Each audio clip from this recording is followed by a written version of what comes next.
be a successful one in all the ends and outs.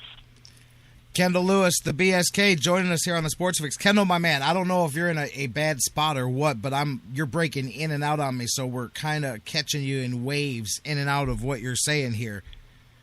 Okay, sorry about that. No, hey, it's no problem. I want to be able to hear what you're saying, and I don't know if it was a bad signal or what it was, but that you kind of really started cutting out when you started talking about Brian Hoyer. Can you kind of repeat that last little part of what you said? I basically said Brian Hoyer is going to have to play better than he's done before for this team to achieve all that and he can be kind of good. He's going to have to be excellent. He's going to have to be the constant. The team will achieve all that it thinks it can achieve. Also, the running game is going to have to be on point to eat clock and keep the defense off the field. There's going to have to be big plays from the back set in order for this football team to win football games against some very, very good quarterbacks and some very tough opponents and offensive schemes. And I'm with you, too. You know, I kind of did the same. You talk about looking at the schedule. I can also see, you get that point games in where you reach a point where you can see them maybe getting things together. But, yeah, that is a tough start there. I mean, people look at those first three games and don't realize, Pittsburgh is what Pittsburgh is. Then you've got, New Orleans. It might be the home game, but it's still New Orleans. They play lesser on the road, but there's a difference between that and the level at where Drew Brees usually has that offense going and what the Browns are going to face early on, and then Baltimore. I mean, it can easily be 5-6 weeks into the season, even if things are going well, before this offense starts to get some continuity and starts clicking with each other. And if I don't see an opportunity for a win if this offense is up and running, because I don't think the defense is good. Whether they play all the time and hold off Ben Roethlisberger and Drew Brees and no Flacco. There's just too much offensive talent. They're playing for 5-7 games. Yeah, we'll talk about, Kendall, in and out. I apologize for those of you having a hard time listening. I don't know what's going on. But, Kendall, my man, tonight the Browns wrap it up. I know you said you're putting together your predictions next Thursday. We won't have a game to talk about. We'll be looking square dab at Pittsburgh, and I'd like to do all your predictions here. We'll go through who you've got winning and coming out into the playoffs and taking the big trophy at the end of things, plus your official where you stand with the Browns for the season. So next Thursday, man, we can kind of sit down and get our season preview together if you're up for it. All right, I'll be up for it. Hopefully the reception will be better. I don't know what the problem is, but I apologize also. Oh, hey, no problem. It could be on either end. I'll probably hang up. It could be the Skype connection. But either way, thank you for joining us. Always a good time talking Josh Gordon and Browns. And here we go. They play the Bears. Next week it starts for real, and we will be here talking with the BSK next Thursday, 12:15. Kendall, people can tweet with you at the BSK Says, and then, of course, they can check out your website. Is it thebsksays.com? It's thebsksays.com, and don't forget, over now, we're going to have a bunch of podcasts up previewing every division in the National Football League with people you recognize, people who cover the games, people who have covered it, people who are experts in the field, and it ought to be fun, guys. I'm guessing Solomon Wilcots is not going to be a part of that group of people that you've got talking Browns there. I'm with you on him, by the way. I see your tweets. No, nothing against Solomon, but he's the worst. I'm sorry, man. He is terrible. I don't know why. Whatever. Bernie was so much better than that. At least he'll tell you when guys stink, man. Yeah, that's my boy Solomon, but he's not covering himself with glory. I can tell him that. I kept laughing last week because he kept using the term "we," and I'm like, Kendall just mentioned that on the show the other day, man. You're the impartial guy. We're not talking about what we're doing here. You're talking about what the Browns are doing, man. He knows who's paying him. He knows. If I get him to come to week, I'll be sure to pass along. Matter of fact, I think he's got week 3. I think he's got the third regular season game coming up. So you're not done with him, Cleveland. You'll get to see plenty more of Solomon as the season rolls on. But I love seeing your tweets because I'm going, man, nobody says just let me say, he's one of the best analysts when he's not in rah-rah mode. He's pretty good. Knows the game very well. I've been dealing with him for 20 years. He's my guy. But he's not covered himself with glory in these preseason games. So don't hold it against him. Your tweets are great. You're like, man, the Browns are 3 deep with Hall of Famers here. I'm like, I know, man, because he's the king of going, hey, this guy was at the grocery store last week, and the Browns found him. He's got unbelievable speed. He was bagging groceries. He's a future Hall of Famer here, man. Exactly. You know? Exactly. All right. Kendall, you have a good one, my man. Enjoy the Browns game, what you can of it tonight, and we will catch up next week. All right, you're right. Take care of yourself. All right, thanks. My man, Kendall Lewis. Tweet with them at the BSK Says, and I apologize about the connection. When we take the break, I'm actually going to close down Skype here. I'll reboot this thing up, and we will see if we can't stop that from happening again when Mike Brandenberry joins us. We're going to shift gears. I will give you more of a preview, per se. I hate using that word in the preseason. We'll look at tonight's game later on, but right now we're going to shift gears. Mike Brandenberry from DidTheTribeWinLastNight.com joining us next. We're going to talk some Indians baseball. BJ Rudell still to come, talking fantasy football for winners.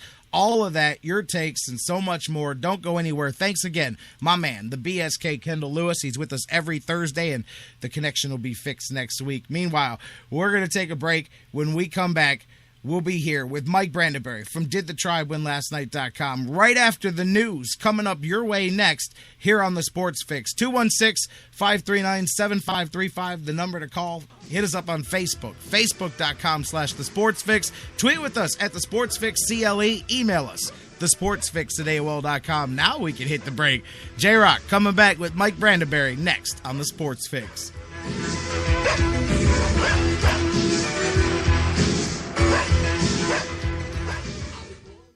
We here at the Sports Fix want to make all of your dreams come true. What about my dream? Edith, I told you I can't build your candy house. It will fall down. The sun will melt the candy. It won't work. It will if it never rains. Oh, maybe not all of them. Get your fix on the Sports Fix. This is head coach Gary Waters at Cleveland State, and you're listening to the Sports Fix. Whether it's an oil change or a new set of tires, Quick Lane at Valley Ford Truck has you covered for your automotive car care needs. They're your neighborhood quick service experts. They also offer a low price tire guarantee. Choose from 13 brands, and if you find the same tires at a lower price within 30 days, Quick Lane at Valley Ford will refund the difference. They're open late Monday through Thursday until 9 p.m. and open early Saturday so you can check it off your to-do list and get on with your day. They also have a newly remodeled service lounge and additional service bay just for Quick Lane oil changes. Quick Lane at Valley Ford Truck is located at 5715 Canal Road, right under the 480 bridge in Valley View, just down the road from Independence. 5715 Canal Road, right under the 480 bridge in Valley View, just down the road from Independence. Come see why life is better in the Quick Lane. QuickLane.com/Valley Ford Truck. That's QuickLane.com/Valley Ford Truck.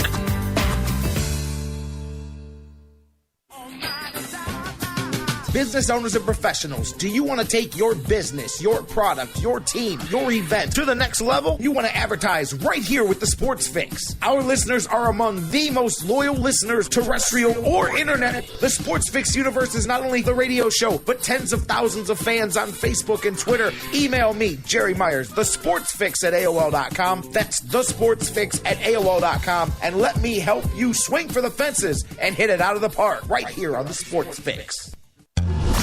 The Sports Fix is now available every day on the world's largest internet radio service, iHeartRadio. Download the free iHeartRadio app, subscribe to the show, and get your fix. News break.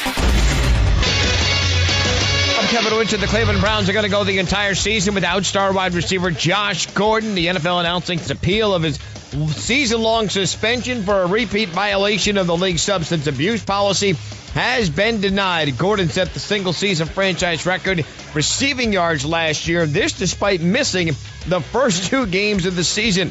Also in the NFL, multiple reports say Arizona Cardinals have signed defensive tackle Tommy Kelly to a 1-year deal, released this week by New Whip. Baseball in Pittsburgh. The Pirates beat the Cardinals 3-1. Andrew McCutchen was back in the lineup for Clint Hurdle's club one day after he injured his ribs and left the game. Steve Ballmer now owning the Clippers. Head coach Doc Rivers, he gets a contract extension through the year 2019. Sports Center is brought to you by Dick's Sporting Goods. Get your Dick's Sporting Goods scorecard and start earning today. Get 3% back in rewards when you use your scorecard. Plus, enjoy exclusive coupons and free shipping on thousands of items. See store for details. Now, back to the Sports Fix.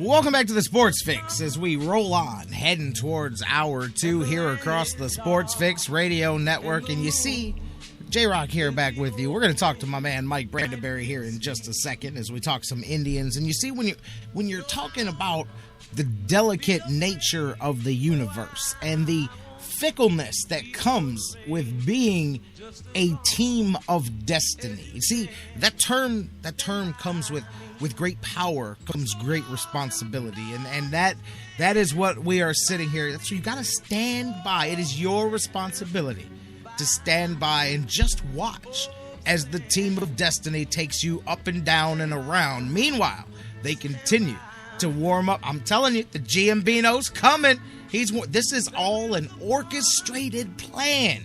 Terry Francona knows what he's doing. 2 weeks ago, they pulled out the bat phone. He said, hey, do we get warming up? Bam. The call was made. Out he came. Hit the winning home run in the middle of the 10-game run. It's coming. Mike Brandenberry is just throwing his phone against the wall right now. I think I'm doing this just to have some fun with him as much as anybody else. Hey, I'm still with it. I'm feeling good about the Tribe. But, man, doggone it, you can't.